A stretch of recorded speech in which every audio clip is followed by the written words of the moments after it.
Hi, and welcome to another episode of Quick Histories.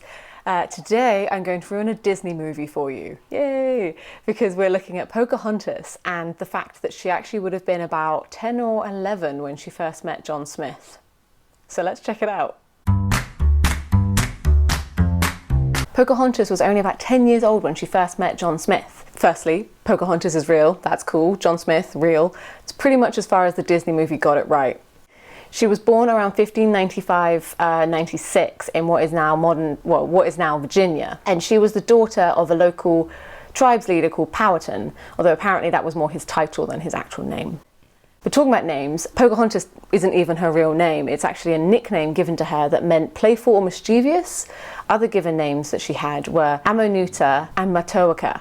The big basic historical things to know here is that the English rocked up in 1607 and founded Jamestown. This was the first successful attempt of Europeans to create a town in the New World. There had been other attempts and they had failed miserably, and this almost failed. Like 100 people turned up in 1607, and before the end of the year I think only about 40 of them were left because they were so badly hit by famine and disease and starvation, which is the same thing as famine. So yes, they did not have a very good time of it. And actually for those first initial years there was a lot of cooperation between Powhatan's people and the Jamestown people. They traded goods and food, and there's actually evidence that the person sort of slap bang in the middle of this trade was Pocahontas. Pocahontas is known to have visited Jamestown multiple times, almost as a representative of Powhatan. The Jamestown people came to rely on Powhatan for food, and Pocahontas would bring food and goods and messages as well.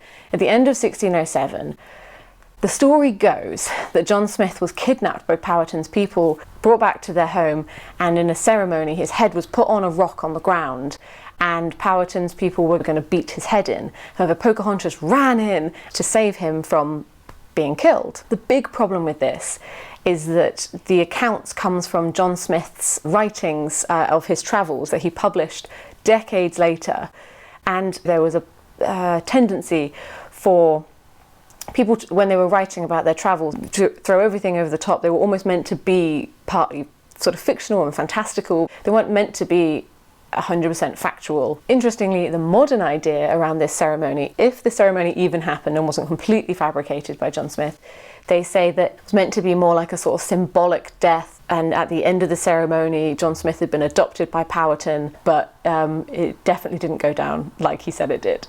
In the following year, John Smith became president of the Jamestown colony, and the year after that he actually got injured and had to return home. So he didn't have a huge long time in Jamestown or really much history with Pocahontas beyond this possibly fabricated story. I'm not really sure what John Smith did, why he was president of Jamestown, but very quickly the relationship between Jamestown and Powhatan's people soured very quickly. Hostility and fighting had broken out, and as tensions grew, the English decided to kidnap Pocahontas as a valuable bargaining chip. They either wanted to exchange her for English hostages or prisoners that Powhatan had, or they also found a claim that they would wanted to exchange her for corn. However, quite quickly and surprisingly, the plan changed, and instead they decided to make Pocahontas one of their first Christian converts. She converted to Christianity, married a colonist called John Rolfe, and changed her name to Rebecca Rolfe. Now, this is where the story gets a bit tricky, or trickier, because there's two different approaches to take here. Either you can see her as someone who was kidnapped and forced to convert and forced to marry someone, or you can see her more as an sort of active protagonist who was trying to do what was best to secure a sort of more peaceful future.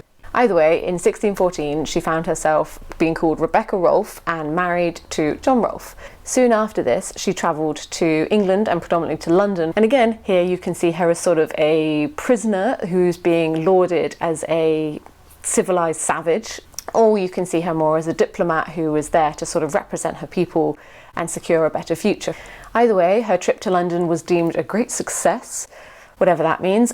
Unfortunately, right before she could return home to Virginia, she got very sick and passed away. That was about 1617. So yes, quite a sad ending to the story. I just think it's a story that it's so interesting in itself. I don't know why we don't cover it more. Like, maybe because it slightly ruins the Disney story, I'm not sure.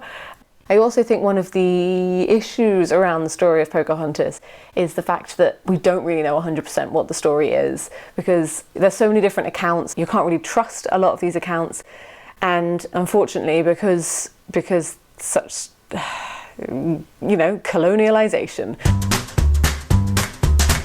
we're kind of grasping at straws when it comes to the story of Pocahontas, and that's why I think people lean or actually rely on stories like the ones that John Smith wrote, when they are a lot of nonsense. Still think it's a great movie and with a great soundtrack, so I will be watching that again later. If you like this history fact, let me know in one form or another. If you don't, keep it to yourself.